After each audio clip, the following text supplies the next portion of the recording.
Hello and welcome to the Body Intelligence Summit. I'm Katie Hendricks, and I'm so delighted to be here today with Martha Eddy, Dr. Martha Eddy has many accomplishments and has really used movement, particularly in so many exciting ways that I'm really so delighted to be able to introduce you. I want to do a brief introduction, but you're going to be able to find a lot more about her on her website, which is www.wellnesscke.net.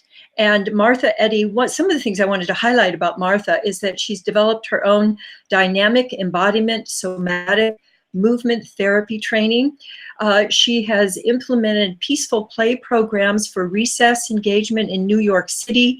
She's developed Moving for Life, a holistic exercise program for cancer patients. She's been on numerous boards, including the National Dance Education Organization, and has been involved for many years in using the power of movement for well-being, for young people, for people of all ages, for people who are recovering from various illnesses, and is such an advocate for movement that I'm really delighted that we're able to have a video with you today, Martha. So welcome. Thank you so much for that warm welcome. It's really exciting to have this time. We're meeting for the first time through this process, and I'm just looking forward to it. Yes, wonderful. And I love the warm environment that you're sharing with people here too. I'd love it if you would just start with an overview, specifically an overview of somatic education, especially as applied to youth. Mm-hmm. Sure. I'm assuming most of you out there know what somatic education is, but just in case you don't, I'll back up a little bit and say that I'm actually writing a book on this topic right now. What is the whole field? And one of the images I like to use is that it's a field of wildflowers. And I say that because different strands, different experiences cropped up at around the same time at the turn of the century of the 20th century, so late 1800s, early 1900s, people that were exploring how to heal their bodies from injuries, from illnesses, from mysteries, really, that the medical profession couldn't help with. So I'm talking about the Alexander technique, Feldenkrais method, Mabel Todd's ideokinesis work. And I say that the soil was somewhat the same, even though it was in 3 or 4 different continents that this was happening, that somehow the shift in the Victorian era, the free love movement, the changes gearing up towards World War I and World War II were all part of this ethos that helped people to just sort of self-empower and find healing abilities within their own bodies through usually movement. Although I have to say touch is also a big factor, especially as those leaders went to share their work with other people. They were able to show how they did self-care, self-touch, and then transmit that to help others as well. So the somatic education field really didn't exist as a name or a term until later in the 20th century, when Thomas Hanna in particular called it somatics, working with the word soma, the living body. So the idea that the body that knows itself, that is alive, can gain wisdom from paying attention to it. So that's my nutshell on somatic education. Happy to talk about youth as well, but I just wanted to check in with that. Oh, wonderful. Yeah, I really appreciate the general introduction, and especially the whole idea of us knowing ourselves in an embodied sense rather than knowing ourselves in the classical sense, which would be knowing our minds and being aware of what's going on in our minds, which is incredibly useful, but leaves out such a big amount of our body intelligence. And I'm wondering if you could describe some of the most interesting discoveries that you've made, some of the discoveries that have had the most impact for you that you've been interested to share with others, just so people could get a sense of what has kept your passion alive all these decades. Well, thank you for that. I think partially, I first of all was a college student, an undergraduate college student when I was first exposed to some of the great leaders in the somatic field. I happened to have a teacher in a dance department in Western Mass who was studying with Irmgard Bartenieff. And she also happened to be a neighbor of Bonnie Bainbridge Cohen. So I bring this up because these two women were very formative for me, and I worked very closely with them for as long as I could. I still am in close touch with Bonnie Bainbridge Cohen. And the fact that I was studying with two people at the same time made me aware that the magic of the one person actually could exist in the magic of another person. And that juxtaposition made me aware of this field, if you will, even though I had yet to hear of Thomas Hanna and somatic education. I knew that some people were thinking in like ways. So what has driven me, aside from teaching the work and the synthesis, which I'm happy to share in a moment, has also been looking at what is the container that spawns this kind of self-awareness, and what is the kind of lifestyle that people come from that make them sustain this kind of work. And so I've gotten into history a bit, and the whole physical culture movement that was coming out of Europe in really the 17, 18, and 1900s, as well as looking at like the Haitian influences on Emily Conrad, or really being curious about the fact that F.M. Alexander was born in Australia and then went to England. So I've become a bit of a historian, is really what I'm trying to say. And this book that's coming out is called Mindful Movement, The Evolution of the Somatic Arts and Conscious Action. So again, my passion is the conscious action, but I've been curious to kind of popularize the whole notion of somatics so that more people are comfortable with it. I love that idea. And also, so few people really still today have a sense that there is a tradition, that there are many different gateways that have led to the practice of embodiment. And I love it that you had the experience of Irmgard, who I had the pleasure to work with, and Bonnie, who I had the pleasure to work with, not as deeply as you, but the kind of the poles of Irmgard having such a sense of the structure of movement that's so reliable and measurable. And then Bonnie going into the interior life of discovery and how those two can meet each other, really energy meeting structure. I think, what a dynamic way for you to be learning and discovering. Well, thank you. I'm going to keep that shot of you saying that, because it really is a perfect lead into the somatic movement therapy that I created called dynamic embodiment. And it was exactly that. It was two things. You really named that the Laban movement analysis work that Irmgard Bartenieff framed for all of us. She studied with Laban, but it wasn't until she came along and created a curriculum that we now have, over 1,000 Laban movement analysts around the world. And so that structure, that framework for description of movement, she also taught us is an embodied learning process. And my experience, when you talked about what sort of drives me, my experience was it changed how I saw the world and how I think. When I had language to describe movement with that was so nuanced, all of a sudden I was seeing nuanced. Things became nuanced. One of the things I like to say is I can go to anything and never be bored, because even if I'm not enjoying the aesthetic of a performance, for instance, I can look at the musicians and how they're playing. I can look at the dance concert and kind of see the features that are actually boring me if they are. And so there's always a dialogue because of this framework. So there's that structure you talked about. And built into that structure is this incredible dynamism, this idea that we're describing any kind of movement, whether it's absolutely exhausted, schlumping, passive weight, or if it's uplifted or strong, that's all part of movement. And Laban was absolutely the genius in terms of seeing and valuing every part of the spectrum. So that's why I named my work Dynamic Embodiment, with the BMC work, the body mind centering work of Bonnie Bainbridge Cohen, really being such a powerful way to go into embodiment, because we are literally studying and sensing every tissue type in the body. So it's an exciting thing. And I'm actually very involved now with just how do you apply dynamic embodiment? How do you make it more accessible? Yes, beautiful. That was exactly what I was going to ask, because so many people are increasingly disembodied, that to just jump into embodiment, really seems like trying to jump on top of Everest, at one leap.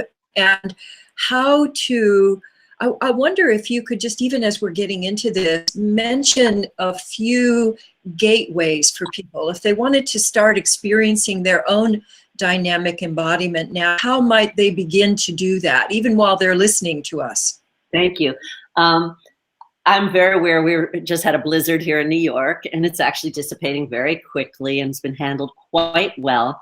And yet, yesterday in particular, when it was still a little chilly out, there were icy patches. And so I want to just talk about walking on ice. It's really tricky, and it's when people fall, and it's when bones break, and when bruises happen. I was very aware yesterday, very thankful for a somatic sensibility. Number one, choosing shoes that have good traction. I mean, most people have that common sense, but sometimes it takes kind of somatic knowing to go, what shoes are going to work? And then as I walked with nice, thick black boots with thick rubber soles with plenty of tread, I was still feeling my foot as I secured my new step on every step of the way, especially if there was an incline or if I saw some kind of shimmer that looked like it might be icy. And I just was very thankful at that moment that I actually can feel when my body is making contact with the ground. And then even to add, in the dance world, we would say a little plie, a little bending to the knee and the hip to ground even further, and to say, I'm closer to the ground, I'm less likely to be derailed, I'm more likely to stand firmly. So these are really basic kinds of concepts, but practical, and the kind of thing I love. Then if I were to get more esoteric, from the BMC work, for instance, and I talked earlier about schlumping, postural tone, the feet are considered one of, or at least I see that in dynamic embodiment, that the feet are one of 5 diaphragms. And in the BMC work, we talk about the pelvic floor as one diaphragm. The thoracic diaphragm that we all know is central to breathing is another. The vocal cords, especially if we close them, become a diaphragm, a horizontal muscular structure that has some interplay up and down. I'm using my Laban language now in the vertical dimension. And then there are various horizontal fibers, the corpus callosum, the falx that are the kind of tensegrity system, a kind of fascial system that hold the brain. So we have these horizontal supports. And so one thing I can do while walking on ice or just wanting to have upright posture is to line those different floors up. And it's a quick way, and this is very much the work of Bonnie Bainbridge-Cohen, to work muscularly with an image to say, and I'm going to stand up for a second just to show this, and I'll move my chair, are my floors tilted or are they stacked up? So if you're building a building, unless it's the blockhouse in Holland, you probably don't want an inclined floor. So you're looking to not tilt in any one direction. So I don't know if this is a good enough view. You can speak up. Yes. But basically, we're working with getting these horizontal systems in the horizontal plane in relationship to the floor.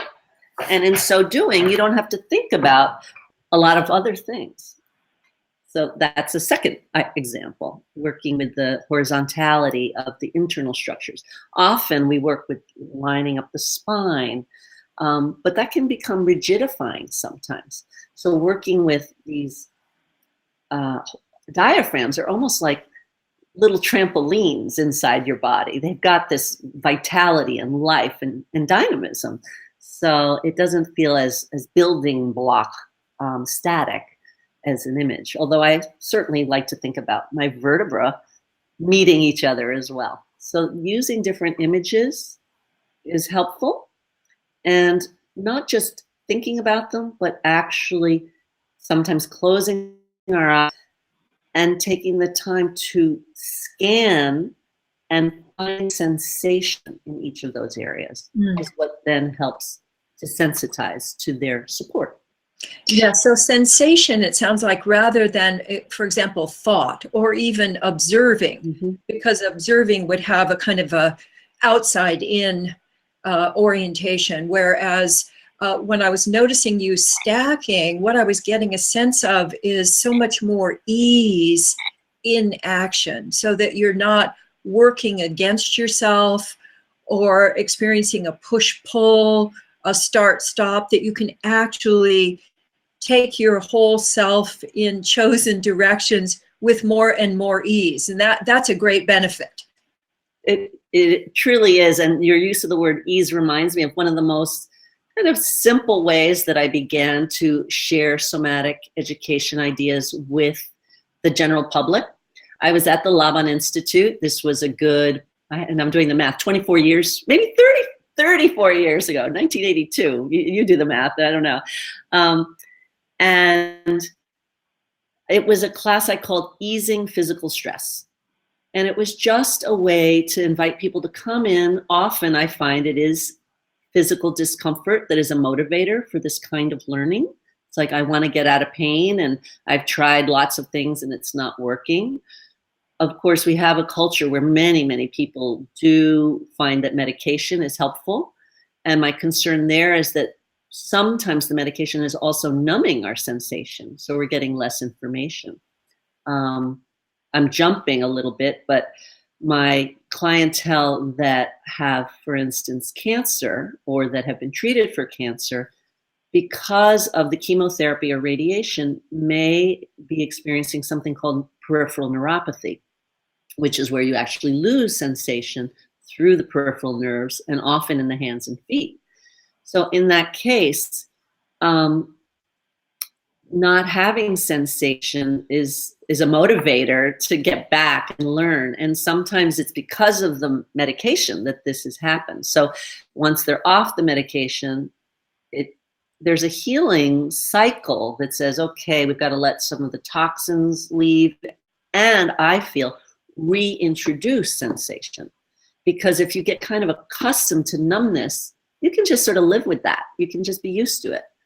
But I'm introducing to people that, oh, actually, if you do things that put pressure through your hands, or self-massage, play with different dynamics, again, light touch might feel a little too tingly, but deeper touch might feel good. Just, this is very true for children on the autistic spectrum as well, the idea of deep pressure touch. So varying touch till you find what both feels tolerable and also hopefully what feels good, such that you have a stimulus to reawaken your motor responsiveness.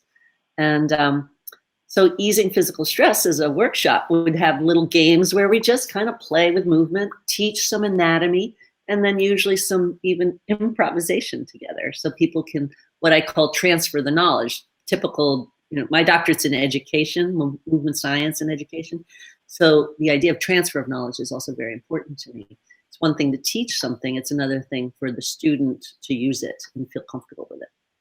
Yes, and by teaching it to someone else, putting what we call body intelligence in action in all of these dynamic ways that you've been describing, it's also a way of deepening one's own experience.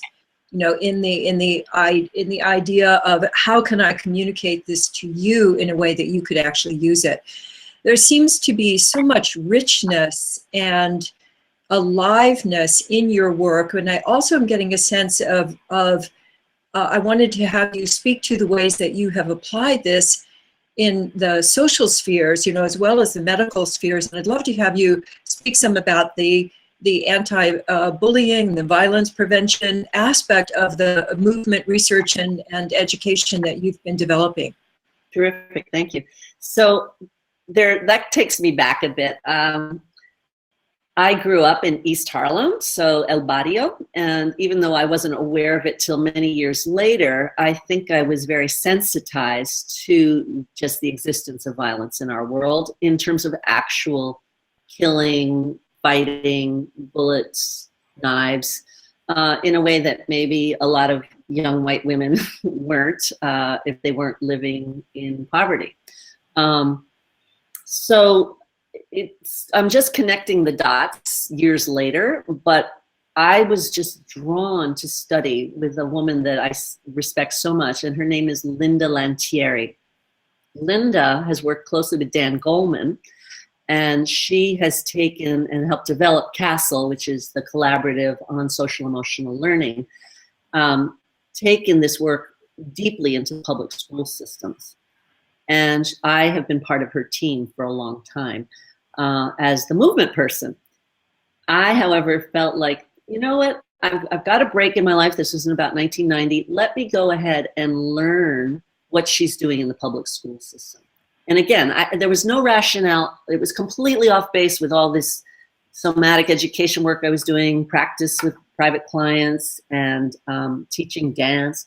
But I was just needing to do it. And so I shadowed her around the country as she trained teachers how to teach children to resolve their own conflicts in the classroom. And I'm talking about 5-year-olds up to 18-year-olds. And the work is magical, and I loved it, and I trained in it such that I became a staff developer, someone who goes in and supports educators for Educators for Social Responsibility, and did that for many years. However, all along the way, my movement sensibility was with me. And so I decided to pursue a doctorate, and my doctorate was specifically on how do you embody this peacemaking process. The title of it is The Role of Physical Activity in Educational Violence Prevention for Youth. And so it went beyond any one form of physical activity, because back in 1990, actually, especially in the public school system, there weren't a lot of people doing this work. So I had to expand to after-school programs, and I kept my network of, if you will, subjects, but really participants, to people that were experts, that were perceived by other experts as being highly successful in their field. So with that in mind, I had martial artists, sports educators, dance educators, physical theater folks, and classroom educators that use some kind of somatic inroad as my base, and they were all over the country. I could go on and on just about that, but basically from that work, I learned a tremendous amount about what makes for effective teaching and really modeling of creative conflict resolution, that is nonviolent. Or in the case of the martial arts, they don't usually say nonviolent, but say anti-violence. Because if violence is needed for self-defense, it's accepted.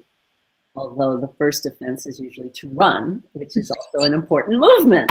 So I came in and really studied what movement can do in those kind of settings, and began to then help people infuse more movement in your more traditional conflict resolution, verbal, spoken role plays. So we look at body language, and how might body language, for instance, give you a cue that there's about to be a conflict, so that you might shift the dynamic before it escalates. Or how do you take a stance to defend yourself verbally and use your body to project in a way that you stand strong? Yeah. I'm wondering, Martha, would you be willing to show us a few things that people might be able to try on? I'm like standing in a way that creates safety for yourself, safety and availability. Sure. I mean, one of the reasons I've hesitated is everything is so contextual, as I know you know. So I almost need a partner here. But one of the keys to this work, and I will point to one of my teachers, Ellen Goldman, who has written several books. One is called As Others See Us. And then another is about the defense scale, which is a Laban ritual and in communication. And what I will share in the most broad sense, because Ellen's work goes much more into detail than this, is that if someone is irritating you, for instance, and they're doing this kind of thing, it's actually good to meet them in that dynamic, but do it a little softer than what they're doing. If you get bigger, they're going to get bigger. But if you match them, they feel heard, if you will, or seen, witnessed, but you're actually beginning to cue that it doesn't have to be so intense. And so that could be the merging point for them beginning to tone down and possibly shift the communication from this very kind of, I'm actually holding my breath a little bit right here, and I'm off we talked about grounding before with slippery ice. I'm up on my tippy toes, and so I'm just sort of irritated and practically in what we call Moro reflex, the startle reflex. And so gradually I'm going to want to come into my center, back down into full breathing, and find my heels, to use a Bartenia connection from the sit bones to the heels. Is one place to then really feel your stance. You're not losing your feet. You're not all the way back on your heels, but you're feeling your heels on the ground along with your toes. Is that a good beginning? Beautiful. Okay. Beautiful. Yes, thank you. So I love the idea of what I'm seeing is that the whole idea of going with, of meeting rather than trying to control.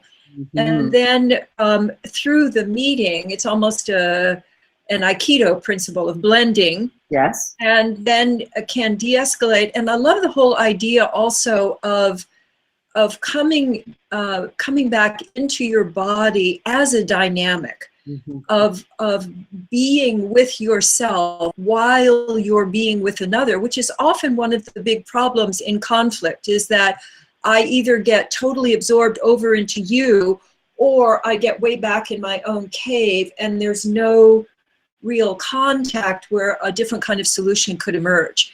Yeah, so thank you for showing us that.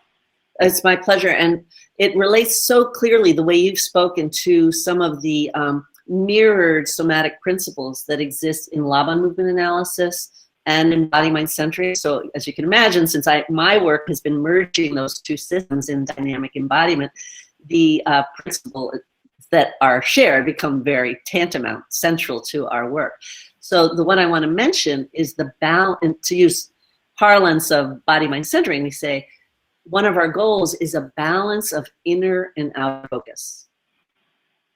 In the Laban work, which Bartenia presented to us, it's that anything that's externalized has an internal counterpart, and vice versa. Anything internal can actually be seen externally. It's not to say that the meaning is Mickey Mouse, that, if I'm like this, it means something in particular, but it does mean I'm communicating something to you, and it's going to impact how you treat me, most likely, versus if I'm sitting like this. So any body language has that, with this external form, has some internal component that is worth mining, worth finding out about to start a dialogue. It has occurred to me, and it's been my experience, that it creates an opening that is palpable to the other person. Mm-hmm. If I bring my awareness to my own inner life in an experiential way, in a somatic way, that the other person can feel that. Yes. And then it provides a gateway where we can become more allies rather than adversaries. And that deeply embodied sense of coming back home to yourself seems to be really at the core of all of your work, all of your exploration. Yeah, and I love that this is the kinesthetic body intelligence work. This summit is so aptly titled and so exciting. And it reminds me of little things like, I was just with a group, I can't remember, I'm trying to sit a little higher, but sometimes we sit with our arms crossed. And someone was saying that she really needed her arms to be crossed, but she was very aware because of a physical symptom, but she was very aware that that could be read as closed off. She, instead would put her hands like under her legs or keep varying it. We're talking about, for instance, with Parkinson's disease, one way to calm a tremor is to make contact with another body part or with another surface. So in that case, you know, someone's aware, I'm doing this in order to be more comfortable in myself and available and present. But on the other hand, because people have now learned to interpret, and also because it is somewhat unconscious, that a more closed position may feel more closed off, that people are now aware, okay, well, let me see how else I can do this. I'm going to sit on my hands for a while. All the women, in particular women, but there are men as well, with chilly hands, you know, low thyroid levels. And so same thing, it's like very natural to just kind of want to warm your hands up with contact, but instead, I'm giving off the wrong message. So we have all these little levels to concern ourselves with. When we're a little bit of knowledge, yes. I want to also ask you, you have this something you call eye openers, and I'd love to have you share that with people. What are those? Okay, so my own personal, when you ask sort of, I don't know if you asked what started my journey with somatics, but I will say, and again, it's sort of in retrospect, that one of my first somatic questions was when I was probably around 11, and I was told I needed to wear reading glasses. And I'm sorry, glasses for distance, for the blackboard. And so I turned to my parents and I said, my sister's got this lens she's using that's helping her eyes. She was an older sister. She is an older sister. And why can't I just do exercises? I don't want to wear glasses. And they were great. They said, well, no, let's find out. So we found out that there were developmental optometrists. And they took me to meet with one. And he was very willing to meet, but he was a little overwhelmed by the idea of having a patient that was a teenager or preteen. Just wasn't in his repertoire at the time. So he said, you know, I can only help people whose eyes or whose vision is really bad. In other words, he's helped people that were almost legally blind not have to wear their glasses to drive, for instance, get a little better. Now, years later, I know that it would have been much easier for him to help me change my eyes using his tools than it is for someone who has like an $800 or $900 or $1,200 diopter, is what I meant to say, kind of lens, a very thick lens. But he just probably wasn't comfortable working with a child.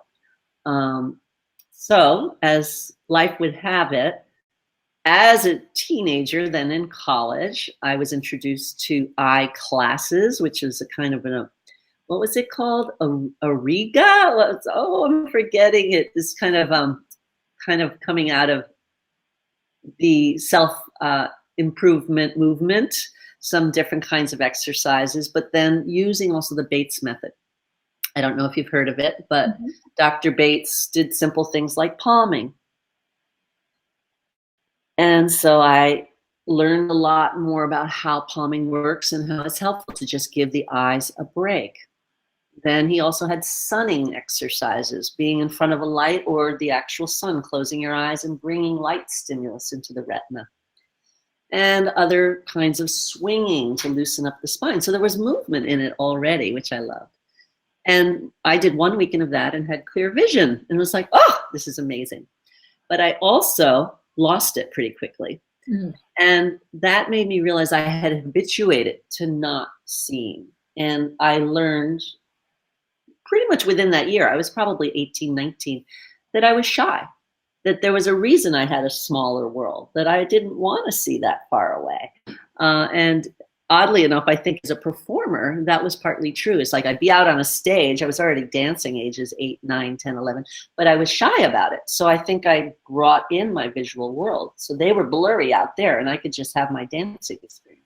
So we're back to this balance of inner and outer focus. And kind of then we're bringing in the emotional part, which also relates to the conflict resolution, this idea that, you know, sometimes we don't want to see things.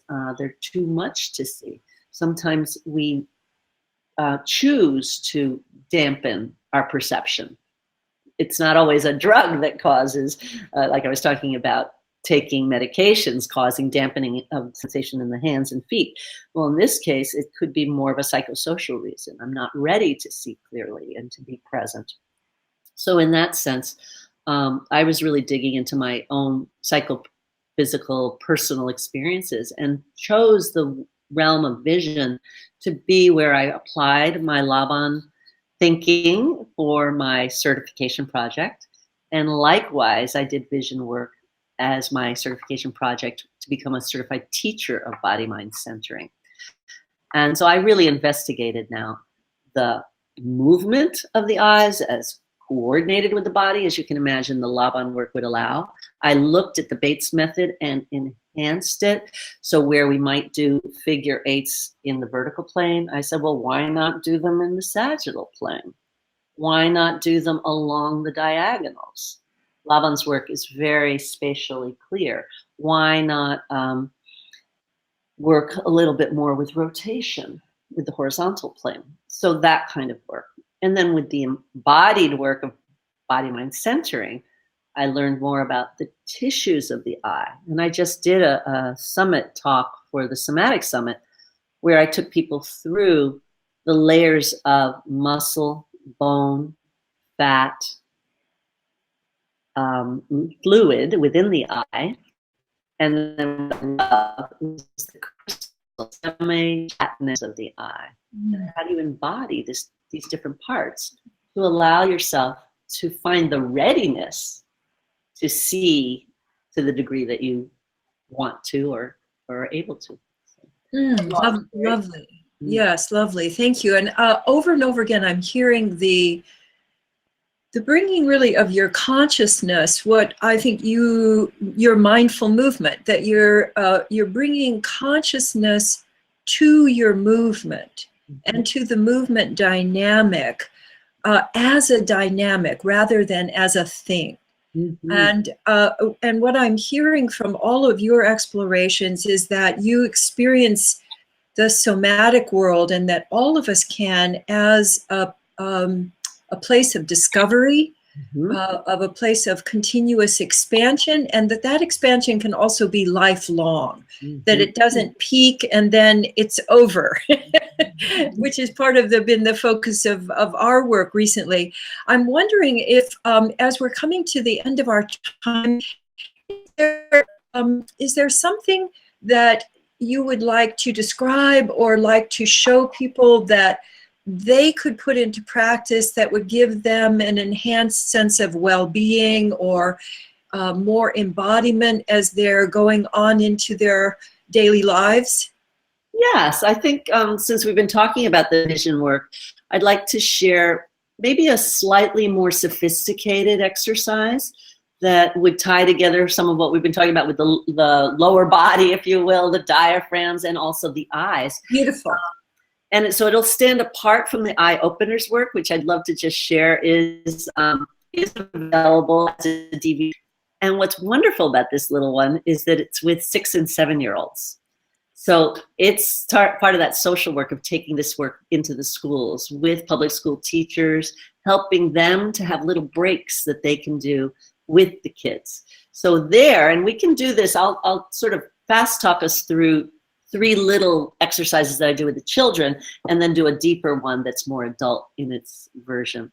So, for instance, from yoga, there's the idea of just tracking, letting your eyes scan upward and downward. So we can just look at your finger moving, or there's something called saccades, which are little jumps, saccadic movement, which is looking and then looking up, then down, then up, and down, then up and down. And you can spread out your fingers so that you are actually working a bigger range. You can also do this with one eye and then the other. So there are lots of possibilities. And then you can notice whether even just that little work was enough that you might want to rub your hands together, cup your hands so there's no pressure on your eye, place your palms of your hands on your cheekbones, maybe rest your elbows if you have a pillow or a desk nearby, And breathe deeply into all those pressure points of the cheekbones, and just allow yourself to see black. The idea here is that the retina of the eye is where the nerves collect, that take in information, where light is absorbed. And if we can just let that retina be less stimulated, have a moment of darkness, and allow what's inside these palms of our hands really go deep, velvety black, maybe even using imagery of a black fur or a black vinyl record, if you remember those, or black patent shoes, that you're actually letting your visual cortex, your brain, rest. And you're allowing the rhodopsin, which is the pigment inside the retina, to rebuild. It's a parasympathetic moment of rekindling the system that is going to be reabsorbing so much light. And then moving on, we're going to take our hands away.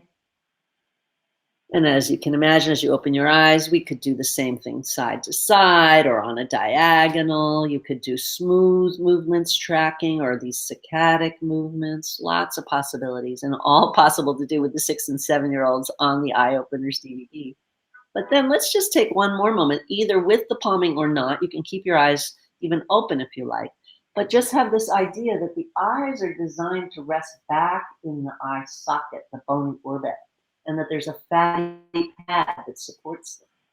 And then that the optic nerve comes into the visual cortex through the midbrain. And then here's the more sophisticated part, that information travels down through the spinal cord, and the spinal cord goes down into the lumbar vertebra.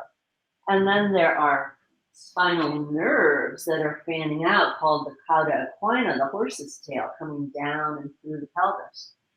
And if your tailbone can allow itself to not be curled under, but to open back and have a kind of what we call reaching pattern, a backwards pull, it can be a kind of reminder to your eyes that they can rest back. I think of Winnie the Pooh owl's door knocker. I guess it's Eeyore's tail. Just that tail is a door knocker. It's waking up the eyes. So allowing the eyes to rest back, feeling its connection to the full central nervous system out to the peripheral nervous system by, I want to say, unleashing any fears that we might have that might be causing us to tuck our tails under, but to allow that tail to come out, let that pelvic diaphragm be more wide and alive, can help us open to seeing the world clearly. So. Beautiful. I love the image, and I love that you brought in Eeyore, and I love the knocker that by fanning out, that you also allow the whole other end of the circuitry to open more and to receive. And I really appreciate you focusing on the eyes, because we get so much visual input now. And people are spending so much time on their devices that having a way to rest and to come back into balance is just incredibly important. How wonderful, Martha. Well, we're at the end of our time, and I wondered, is there any last thing that you would like to say to people as we're coming to close for this particular session? Well, just that it's a delight to be more involved with your summit, and then even the whole Shift Network. I truly value the idea of making a consciousness shift in our world, and that's why in my book, my final word in the title is conscious action, how people can be more conscious about every action they take. And then I love this invitation to be more active with children. It's been my passion from the beginning to work with children of all ages and to get my work back into the public schools more once the breast cancer and cancer recovery moving for life work is a little more settled. My intention is to go back to that. So that's the reason the little talk that I'll do, the bonus talk, is going to be about how do we apply this work to children, either in our individual parenting or individual families, or working one-on-one with clients, or in more group settings if people happen to be teachers or educators. So I'm really looking forward to that. Wonderful. Well, we're so appreciative of your time and your wisdom. And thank you all for being with us and being with Martha. And we look forward to the rest of the sessions in the summit and look forward to more contact with you, Martha. Thank you. I would love that. Thank you. It's been great.